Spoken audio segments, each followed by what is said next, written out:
네. 하나님의 구별된 백성이라는 제목으로 말씀 증거할 때 오늘 이 아침에도 많은 은혜 받으시기를 바랍니다. 하나님의 백성들을 특징 짓는 두 가지 상징은 거룩과 구별됨입니다. 이 거룩과 구별됨은 비슷하면서도 조금은 성격을 달리한다라고 볼 수가 있습니다. 거룩은 누구의 속성입니까? 하나님의 속성입니다. 전적인 하나님의 속성입니다. 우리가 보통 하나님을 부를 때에 거룩하신 하나님 이렇게 부릅니다. 이 거룩의 국어사전의 뜻을 보면은 뜻이 매우 높고 위대하다 이렇게 나와 있습니다. 영어로는 뭐죠? Holy, Holiness.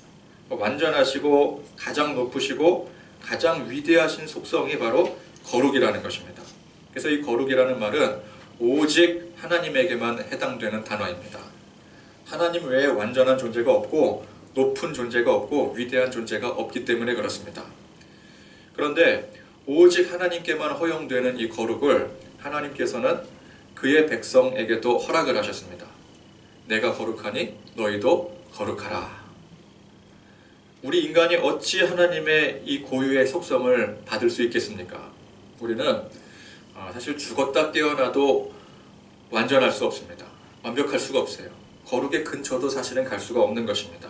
그런데 하나님께서 하나님만의 고유의 속성인 이 거룩을 우리에게도 너희도 거룩하라 이렇게 허락하셨다라고 하는 것은 하나님께서 우리를 거룩한 존재로 여겨주시겠다라는 거예요. 거룩에 조금도 어울리지 않고 여기에 뭐 택도 없는 우리이지만 하나님께서 그렇게 인정해 주시겠다라는 것입니다. 그러니까 우리가 하나님의 자녀, 하나님의 백성이 되었다라고 하는 것은 하나님의 이 고유의 속성인 거룩을 이어받았다는 뜻이에요. 정말 거룩한 존재는 아니지만 하나님께서 그렇게 인정을 해주신 것입니다. 내가 거룩하다고 해줄게 이렇게 된 거예요. 그래서 우리가 하나님의 백성으로 거룩한 자녀로 인정받게 되었지만 그러나 우리가 사는 이 세상은 거룩과는 전혀 거리가 먼 세상입니다. 세상의 속성이 죄이기 때문에 그렇습니다. 죄가 있는 한 절대로 거룩해질 수 없는 것입니다. 새하얀 와이셔츠를 거룩이라고 빗대어 말한다면은 죄는 무엇이겠습니까? 그 와이셔츠를 새하얀 와이셔츠로 오염시키는 다른 어떤 것이 죄라고 할 수가 있습니다. 김치 국물 단 한 방울만 흘려도 그것은 새하얀 와이셔츠가 아닌 게 되는 거예요. 여러분 김치 국물 흘리면 어떻게 합니까? 당장에는 뭐 그거 어떻게 할 수 없지만 집에 돌아가거나 얼른 이제 다른 장소로 가게 되면은 어떻게 해야 돼요? 그 얼룩을 떼야 되는 거예요. 빨리 물을 죽여서 최대한 이 얼룩을 없애고 빨아야 됩니다. 그거 계속 입고 다니는 사람이 있습니까? 그까지 한 방울 묻었는데 부었대. 그런 분들은 와이셔츠를 입으시면 안 되는 거예요. 그죠? 와이셔츠는 아무것도 묻지 말아야 됩니다. 오염된 그것이 완전히 빠질 때까지 그 세탁을 해야 되는 거예요. 와이셔츠는 그래서 신사가 입는 겁니다. 안 빠지면 어떻게 합니까? 세탁을 했는데도 안 빠지면 어떻게 해요? 그까짓 거 어떻게? 그까짓 거 뭐 한 방울 묻은 거 뭐 티도 안 나는데 그런 게 아니라 버려야 돼요. 우리 집사님은 신사세요, 그죠? 한 방울만 묻어도 이거는 못 입는 거야, 못 쓰는 거야, 버려야 되는 것입니다. 99%가 깨끗하고 단 1%의 얼룩이 묻었어도 그것은 더러운 옷이 되는 거예요. 그런 것처럼 죄가 조금만 우리 안에 틈타 섞여 들어도 그것은 이미 거룩이 아닌 것입니다. 그래서 거룩한 존재로 인정이 된 우리는 세상 죄가 사실 우리 안에 조금도 틈타지 말아야 되는 거예요. 그게 거룩입니다. 그렇게 불순물, 세상 죄가 조금도 틈타지 못하게 거룩함을 거룩함으로 유지하는 그것을 구별됨이라고 하는 것입니다. 거룩하게 유지하는 것을 구별됨이라고 하는 거예요. 그런데 여러분 거룩이 사실 우리의 능력으로 불가능한 것이라고 했습니다. 그런 것처럼 이 구별됨도 이게 사실 우리의 능력으로는 불가능한 것입니다. 우리가 아무리 죄짓지 않으려고 노력을 해도 100% 완벽한 사람이 될 수가 없는 거예요. 지난번에 이에 대해서 설명을 하면서 순금의 예를 들었습니다. 순도 100%의 금을 완전한 순금이라고 부른다라고 한다면 여러분 이론적으로도 또 실제적으로도 100% 완벽한 순금을 만들 수 없다고 했습니다.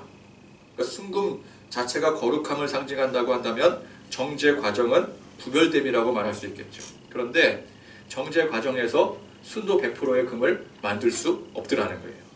그런 것처럼 우리는 그 어떤 방법으로도 우리 스스로가 구별됨을 이룰 수가 없는 것입니다. 죄가 0.1%만 들어가도 그것은 구별됨에 실패한 거예요. 그런데 여러분, 어떻게 우리가 살면서 죄를 0.1%도 짓지 않고 살아갈 수가 있겠습니까? 마음으로도 이게 죄를 짓지 말아야 되는데, 여러분, 마음으로 짓는 것도 그것도 죄예요. 그렇죠? 근데 마음으로도 죄를 짓지 말아야 되는데, 여러분, 우리가 무슨 능력이 있어서 내 마음을 전부 다 컨트롤할 수 있겠습니까? 우리는 항상 그러잖아요. 마음은 원이로되 육신이 연약해서. 근데 그 말 잘못됐어요. 마음도 원이 되지 않아요. 마음조차도 우리가 컨트롤하지 못해요.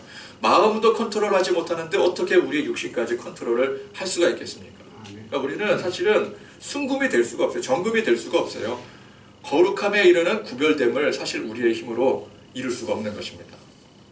그래서 거룩이 하나님께서 인정해 주셔야지만 우리가 거룩한 존재가 되는 것처럼 이 구별됨 또한 하나님의 방법으로만 가능한 것입니다. 하나님께서 우리에게 거룩하게 구별될 수 있도록 주신 방법은 단 한 가지밖에 없습니다. 그게 무엇입니까? 예수 그리스도의 십자가예요. 십자가 외에는 우리가 거룩해질 수가 없는 거예요. 구별될 수가 없는 거예요. 오직 십자가 외에 하나님께서 우리를 거룩하게 구별될 수 있도록 주신 방법이 없습니다. 그러니까 원래부터 거룩하신 예수님께서, 삼위일체이신 예수님께서 우리 죄인들을 대신해서 세상 죄를 주님께서 대신 짊어지심으로 우리가 할 수 없었던 죄에서의 구별됨을 우리가 이룬 게 아니라 우리 주님께서, 예수님께서 이루신 거예요. 그래서 그 예수님의 십자가의 피를 통해서 우리는 비로소 하나님의 거룩한 자녀가 될 수 있게 된 것입니다. 그 예수님의 피를 먼저 모형으로 보여준 것이 바로 구약의 제사입니다. 그러니까 예수님의 모형이 되는 어린 양 혹은 소, 짐승의 제사, 이 짐승들은 결국은 예수님을 모형으로 먼저 보여주는 것 아니겠습니까? 그 제사를 통해서 또 그와 관련된 모든 의식들이 장차 예수님께서 완벽하게 이루실 십자가를 상징적으로 먼저 보여주는 것입니다. 그렇기 때문에 이 예수님의 십자가 희생 없이는 구약시대의 제사의 그 형식과 또 여러 가지 규례만 가지고는 죄사함이고 또 거룩이고 구별됨이고 아무것도 이룰 수가 없는 거예요. 중요한 건 뭐예요? 예수님의 십자가인 것입니다. 그러니까 예수님의 십자가를 설명하기 위해서 구약의 제사 방법들을 제시해 주신 거예요. 어떤 사람은 구약시대에는 짐승의 제사로 하나님 앞에 구원을 얻을 수 있었고, 또 신약시대에는 예수님의 십자가의 제사로 구원을 얻을 수 있게 되었다. 그렇게 설명하곤 합니다. 그러나 여러분, 구약의 이 짐승의 제사는 그때는 뭐 그 방법으로 구원을 얻을 수 있었다, 그게 아닙니다. 짐승의 제사 가지고는 우리가 구원을 얻을 수가 없는 거예요. 내가 죽어야 되는데 여러분, 나보다 못한 짐승이 죽는다고 어떻게 내 생명의 구원을 얻을 수 있겠습니까? 이것은 상징입니다. 무엇을 상징한다고요? 장차 오실 예수님의 희생을 상징한 거예요. 그러니까 장차 예수님을 통한 완전한 제사를 먼저 모형으로 보여준 것이기 때문에 이 짐승의 제사 그 자체만 가지고는 이건 아무런 효용 가치가 없는 겁니다. 그러니까 구약이 효용 가치가 있으려면은 신약이 반드시 있어야 되는 거예요. 그러니까 예를 들면은 스마트폰을 구입하지 않습니까? 우리가 스마트폰을 구입하러 대리점에 가보면은 대리점이 가판대에 여러 가지 스마트폰들이 쭉 나열이 되어 있죠. 근데 여러분, 그게 진짜입니까? 진짜를 나열하는 곳은 거의 없습니다. 다 가짜예요. 근데 너무 진짜 같이 만들었어요. 그죠? 그 진짜처럼 만든 가짜입니다. 그 화면을 놓고 아무리 눌러봤자 화면 나오지 않아요. 그러니까 그림이에요. 그죠? 그걸 뭐라 그래요? 더미폰이라고 합니다. 이 더미폰의 역할이 무엇입니까? 실제 이와 똑같은 모양의 폰이 있다는 것을 먼저 모형으로 보여주는 거예요. 그죠? 실제 모습을 보여주려면 그 상품 까야 되잖아요.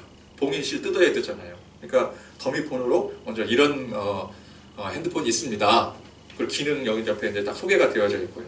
그러니까 이런 폰이 있다는 것을 먼저 모형으로 보여주는 거. 그죠? 그럼 이제 그거 보고, 야, 이 폰이 진짜 있구나, 내가 이 폰을 사면 되겠구나, 그러는 것이지, 여러분, 이 더미폰 자체는 스마트폰으로서 아무런 기능이 없는 거예요. 그것과 같은 것입니다. 구약의 제사는 앞으로 이제 예수님께서 오시게 되면은 예수님께서 진짜 피 흘리심으로, 마치 이 어린 양을 잡아서 피를 흘리는 것과 같이 예수님께서 십자가에 피 흘리심으로 진짜 구원을 이루어 주실 것이다. 모형, 더미로 먼저 보여주는 거예요. 그게 바로 구약의 제사입니다. 자, 오늘 말씀에는 보니까 붉은 암송아지를 잡아서 불사르고 또 거기에 나온 재를 또 이렇게 저렇게 처리하라 라는 말씀 아니겠습니까? 근데 이 오늘 말씀의 내용은 이게 제사의 내용은 아니에요. 얼핏 우리가 볼 때 뭐 암송아지를 잡아서 피를 뿌리고 불사르니까 뭐라고 생각하기가 쉬워요? 어떤 제사? 불태우는 제사? 번제. 번제라고 생각하기가 쉬워요. 그러나 오늘 이 암송아지는 잘 보면은 번제는 어디다가 불사릅니까? 뜰 안에 있는 번제단 앞에, 번제단 위에 거기서 불사르게 되어 있어요. 이게 번제입니다. 그런데 오늘 말씀해 보니까 번제단에 불사르는 것이 아니라 진영 밖에서 잡아서 거기서 불사르는 거예요. 그러니까 이건 제사가 아닙니다. 이것은 하나님 앞에 드리는 제사의 목적이 있는 것이 아니라 이스라엘 백성들의 정결의식의 목적이 있는 행위입니다. 의식이에요. 정결의식이 무엇인가? 말 그대로 부정하게 되었을 때 그 부정함을 씻어서 깨끗하게 하는 의식입니다. 물론 번제 자체가, 하나님 앞에 드리는 제사 자체가 우리의 부정한 죄, 죄가 부정한 것 아니겠습니까?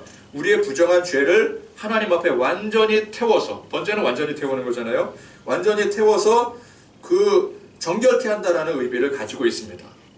그러니까 제사 자체도 정결케 하는 의미를 가지고 있어요.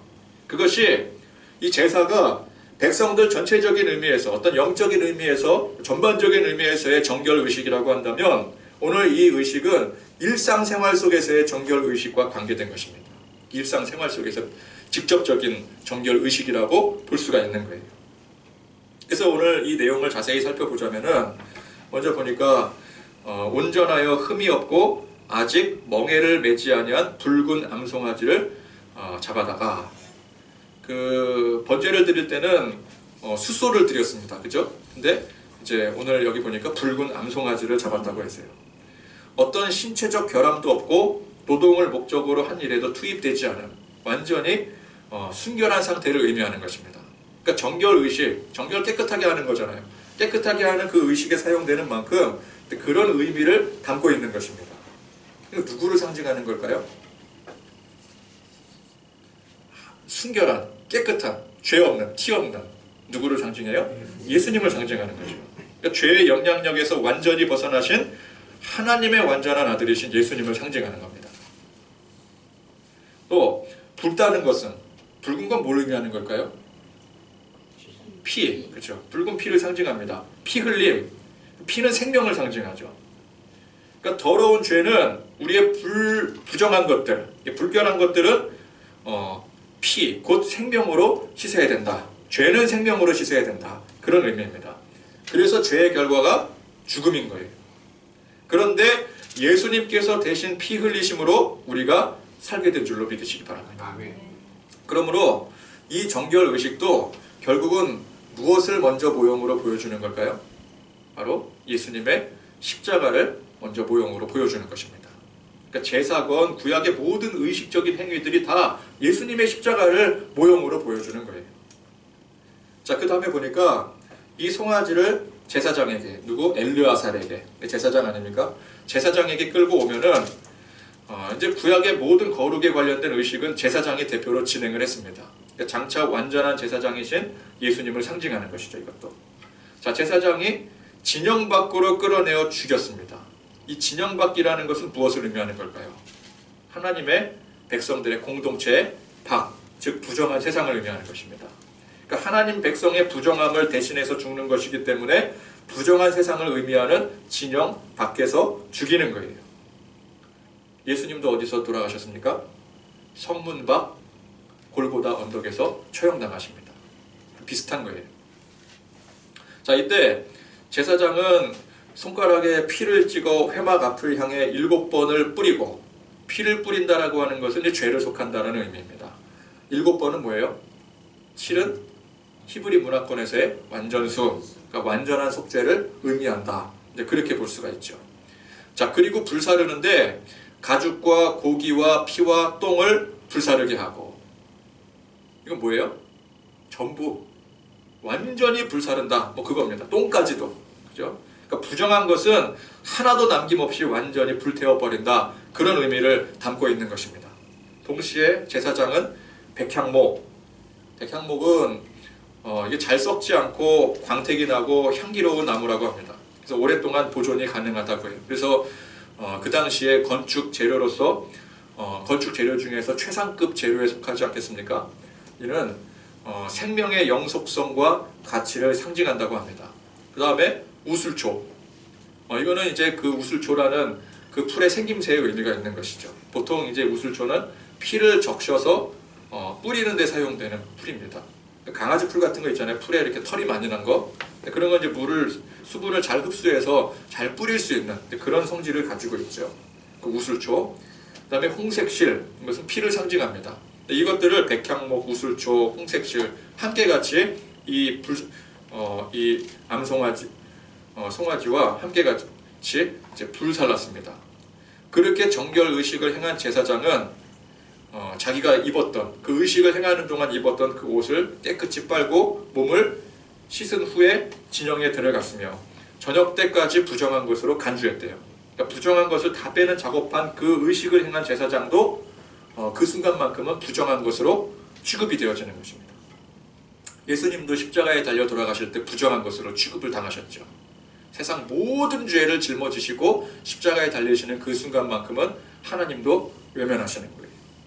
그런 겁니다. 자, 그리고 다 태우고 남은 이 죄가 중요해요. 이 죄 때문에 이 의식을 거행하는 것입니다. 그 죄를 진영 밖 정한 곳에 보관을 하는데 이제 이 보관을 하면서 거기다 이제 물에다가 죄를 타서 백성들의 부정을 씻는 물로 사용을 했습니다. 그래서 11절 이후에 오늘 말씀 11절 이후에 보니까 이제 시체를 만진 자, 부지 중에 시체를 건드린 자, 또 뚜껑을 열어놓고 덮지 않은 그릇, 뭐 안에 이제 여러 가지 식품들이 있겠죠. 그런 일상생활 속에서 부정하다고 규정하는 것들을 정결하게 씻을 때 바로 이 잿물을 사용하는 거예요. 이 죄를 태워서 남은 이 송아지를 태워서 남은 그 죄에 섞은 물, 그 물을 잿물을 정결 의식으로 사용을 합니다. 그러니까 시체를 만진 자는 그 물을 사용을 해야 돼요. 씻어야 되는 거예요. 그래서 육체적으로 위생적인 정결함. 그러니까 이 위생과도 관련이 있는 것 아니겠습니까? 더운 지방에서는 시체가 금방 썩고 부패가 되죠. 그래서 모든 전염병의 원인이 바로 이 부패된 시신에서부터 비롯되는 것입니다. 그리고 뚜껑을 덮지 않으면 어떻게 돼요? 더운 지방에 그 안에 있는 음식이 다 상해버리겠죠. 그래서 육체적으로는 위생적인 정결함, 그것이 영적으로는 하나님의 거룩으로서의 정결함을 상징하게 되는 것입니다.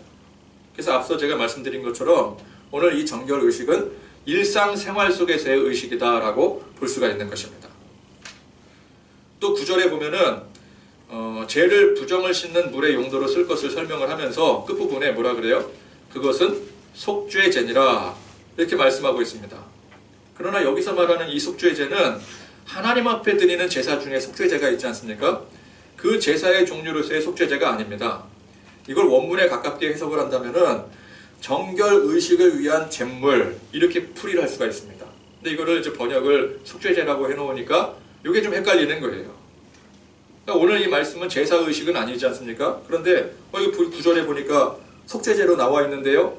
근데 이것은 그 제사를 말하는 것이 아니라 일상생활 속에서의 정결 의식을 말하는 것입니다. 자, 이처럼 하나님께서는 전반적인 의미에서의 그 백성들 전체적인 의미에서의 정결 의식이라고 할 수 있는 각종 제사 제도와 더불어서 일상생활 속에서의 정결 의식이라고 할 수 있는 오늘 이 잿물을 만드는 이 제도를 따로 두셨습니다. 물론 이 모든 의식들은 장차 예수님의 십자가를 예표하는 것이죠. 십자가를 상징하는 것입니다. 그래서 이제 우리는 각각에 따라 의식을 행할 필요는 없어졌습니다. 지금 우리가 제사를 따로 드리고 각종 제사를 따로 동물 짐승 가져고 와가지고 여기서 다 태워갖고 드리고 그러는 거 안 하잖아요. 또 우리 교회 밖에서 저 마당 밖에서 송아지 태워다가 그거 물에 섞어가지고 좀 이렇게 좀 잘못하거나 실수한 일이 있으면 그 물로 씻어야 되고 그런 거 안 하잖아요. 그죠? 모든 게 다 예수님의 십자가로 통합이 된 거예요. 그러나 중요한 것이 무엇입니까? 제사제도 혹은 오늘 이 정결의식 제도를 통해서 하나님은 하나님의 백성들이 항상 정결케 되고 깨끗하고 거룩하게 구별되어야 함을 강조하시는 거예요. 그래서 제도를 두시는 것입니다. 우리가 오감사 날마다 고백하는 게 뭐라고요? 습관을 키우기 위해서. 그걸 한 번 더 생각하는 거예요. 그래서 감사가 생활화가 돼야 되는 거구나. 그런 것처럼 이 정결 의식을 통해서 그래 정결하게 살아야지, 깨끗하게 살아야지, 정결하지 않으면 저거 뒤집어 써야지. 다시금 하나님 앞에 고백하고 결단하는 거예요. 그래서 하나님은 여러 가지 제도를 두시는 것입니다. 물론 제사제도나 정결의식 제도에 있어서 가장 중요한 것은 예수님의 십자가예요. 예수님의 십자가가 아니고서는 이 모든 의식들이 아무런 의미가 없어지게 됩니다. 그죠? 그러니까 우리를 정결하게 하기 위해서, 즉 거룩하게 구별된 백성으로서 온전케 하시기 위해서 하나님은 독생자 예수 그리스도를 이 땅에 보내주셨고 우리를 대신에 십자가에 피 흘리게 하셨습니다. 구약의 모든 의식적 행위들이 이 예수님의 십자가를 가리킨다고 했어요. 자, 그런데 이 모든 의식적인 행위들이 예수님의 십자가를 상징하는 의미만 가지고 있다면 구태여 그렇게 많은 의식적인 제도를 둘 필요가 없었을 것입니다. 제사제도 하나만 가지고도 충분히 예수님의 십자가를 상징할 수가 있었겠죠. 그러나 예수님의 십자가를 상징하는 많은 의식적인 제도를 두신 이유가 무엇일까요? 제사 제도만 해도 여러 가지 제도가 있죠. 흔들어 드리는 제사, 여러 가지가 있잖아요. 그리고 또 그 제사와는 별개로 오늘 이 정결 의식까지도 있고 많은 이 의식들을 두신 이유가 뭐예요? 그렇죠. 방금 말씀하신 것처럼 습관. 장차 십자가를 상징하는 이 상징성과 더불어서 실제 백성들의 삶 속에서 하나님의 백성답게 구별된 삶을 살아가는 이 습관이 중요하기 때문에 그렇습니다. 여러분, 우리가 구별되려고 노력한다고 이 구별됨이 얻어지는 것은 아닙니다. 그것은 전적으로 예수님의 십자가로만 가능한 일입니다. 그러나 십자가를 바탕으로 우리가 이제 하나님의 거룩한 백성으로 인정받게 되었을 때 거룩한 백성답게 우리 여러분들 각자의 실제의 삶 속에서 구별된 삶을 살아가는 그 자체가 중요한 거예요.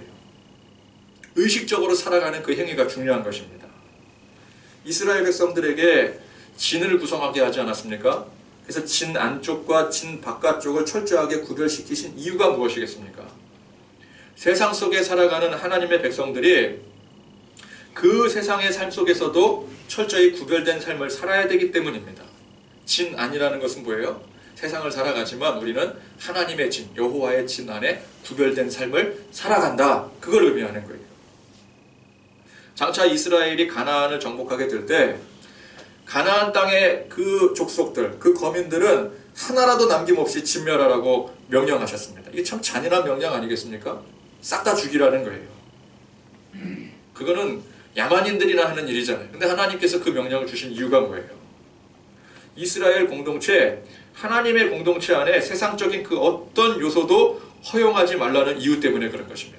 그래서 이방인들과 통혼하지 말 것, 그들과 겸상도 하지 말 것, 이게 다 하나님의 공동체 안에 세상적인 그 어떤 요소도 허용하지 말아야 되기 때문에 그렇습니다. 여러분, 이게 쉬운 일일까요? 분명히 쉽지 않은 일일 것입니다. 그러나 이게 쉽지 않은 일이기 때문에 하나님은 이 백성들을 바로 가나안 땅으로 들여보내지 않으셨어요. 쉽지 않은 거 무턱대고 그냥 해. 하나님 그렇게 하시는 분이 아니십니다. 그것을 가능하게 할 수 있도록 하나님은 이 백성들을 훈련시키십니다. 여러분, 어려운 일도 훈련받으면 할 수 있어요. 그렇죠? 사람의 몸은 참 그렇습니다. 훈련으로 익숙해지면 아무리 어려운 것도 그게 가능해져요. 무거운 거 들 때, 헬스장 가서 무거운 거 들 때 여러분 50kg, 60kg, 80kg 그 바벨을 한 번에 들 수 있겠습니까? 처음에 어림도 없어요. 그러나 이제 준비 운동하고 또 몇 주간 계속해서 기초 체력 훈련받고 그러다 보면은 언젠가 자기도 모르게 그걸 드는 거예요. 그죠? 그런 것처럼 하나님께서는 이 어려운 일을 당장에 하라고 하신 것이 아니라 그 대신 내가 훈련시켜줄게. 할 수 있도록 내가 연습시켜줄게. 그래서 어디로 보내셔요? 그래서 광야로 보내신 거예요. 광야. 광야는 어떤 곳이에요? 광야는 하나님의 도우심 없이는 절대 살 수 없는 것입니다. 그죠? 거기 하나님께서 일부러 백성들을 보내셔요. 그래서 이 광야에서 하나님께서 어떻게 도와가시는지, 하나님께서 얼마나 은혜를 우리에게 어떻게 베푸시는지를 철저하게 경험하게 하십니다. 광야에서는 그거 경험하지 않고서 살 수가 없어요. 하나님이 도와주시지 않으면 살 수가 없는 것이에요. 근데 하나님이 도와주신다라는 거예요. 우리 눈에 보여지는 거예요. 반석을 내리치니 거기서 물이 나와요. 홍해가 갈라져요. 그죠? 하늘에서 만나가 떨어져요. 그러니까 이 광야라는 험난한 고난 속에서의 훈련을 통해 장차 이제 이 가나안 땅에 들어갔을 때 지금까지 이 험난한 과정 속에서 도우시고 인도하셨던 그 하나님을 그동안 습관 들였던 것처럼 그 하나님을 믿고 구별된 백성으로 살아갈 수가 있는 거예요. 어려운 일이었지만 힘든 일이었지만 그동안의 훈련을 통해서 이 어려운 일이 가능한 일로 바뀌어지게 되는 것입니다. 그래서 훈련이 필요한 것이고 훈련의 성과는 바로 세상의 삶 속에서 빛을 발하게 되는 것입니다. 그런데 여러분 이 이스라엘 백성들 아시다시피 광야의 훈련을 제대로 통과하지 못했어요.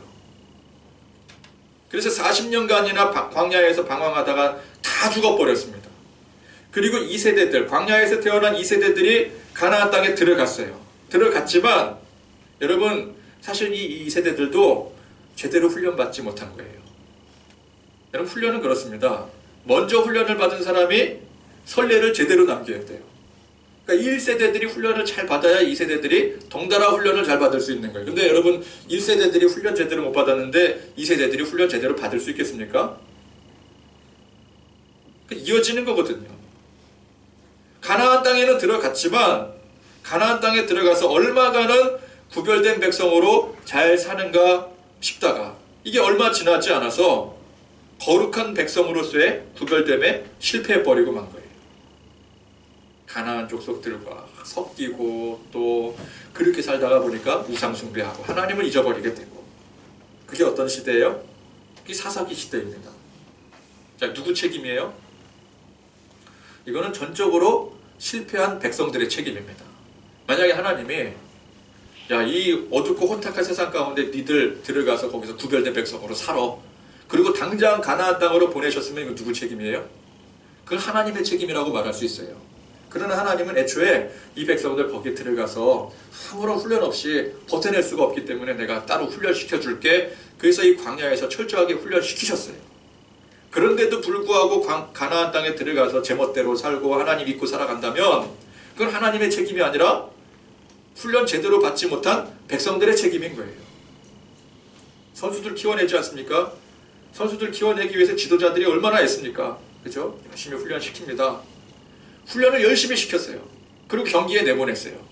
근데 경기에서 빌빌거리고 잘 못하는 건 누구 책임이에요? 그건 코치 책임이 아니에요. 그건 본인 책임인 거예요. 본인이 훈련 제대로 받지 못했기 때문에 그렇게 결과가 나오게 된 거는 그건 누구 탓할 수가 없어요. 학교에서 열심히 학생들 앉혀놓고 공부 가르칩니다. 옛날에 얼마나 그렇게 선생님들이 악독하게 공부를 가르칩니까? 몽둥이로 막 후려쳐가면서 성적 떨어지면은 다 나와가지고 뭐 그냥 엉덩이 막 10대씩 때리고 막 그랬잖아요, 옛날에는. 여러분 옛날에 다 맞고 학교 다니지 않았습니까? 지금 제가 학교는 잘 어떤지 모르겠어요. 근데 옛날에는 정말 그렇게 맞고 다녔어요. 공부 못하면은 학교에서 배견하지를 못했어요. 그죠? 그런데도 불구하고 공부 못하면 그 누구 책임이에요? 내가 공부 못한 건 선생님이 나를 잘못 가르쳤기 때문이야. 그겁니까? 아닙니다. 그거는 본인 책임인 거예요. 본인이 안 한 거예요. 그럼에도 불구하고 안 한 본인 책임인 거예요. 그렇죠? 그러니까 하나님은 분명히 우리가 감당할 만한 시험을 주신다고 하셨습니다.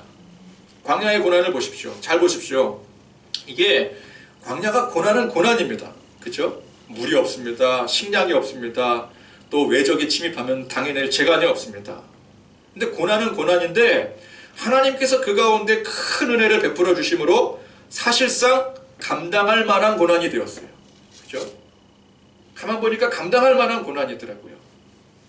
단 한 번도 백성들이 도저히 감당하지 못할 고난 시험을 허락하신 일이 없습니다. 그럼에도 불구하고 그 은혜를 잊고 그 고난의 시험을 감당하지 못한 백성들의 책임은 그건 전적으로 그 백성들에게 있는 거예요. 오늘 우리도 마찬가지입니다. 우리가 예수 그리스도의 보혈의 공로로 하나님의 거룩한 백성, 하나님의 자녀들이 되었습니다. 하나님이 우리를 그렇게 인정해 주셨어요. 누구 때문에? 예수님 때문에. 예수님 보시고 인정해 주시는 거예요. 하나님이 뭐 우리의 행위를 보시고 인정해 주시겠습니까? 우리의 행위는 다 뻔하거든요. 안 봐도 뻔하거든요. 하나님 우리 행위는 보지도 않으세요. 그래서 뭘 보셔요? 예수님의 십자가.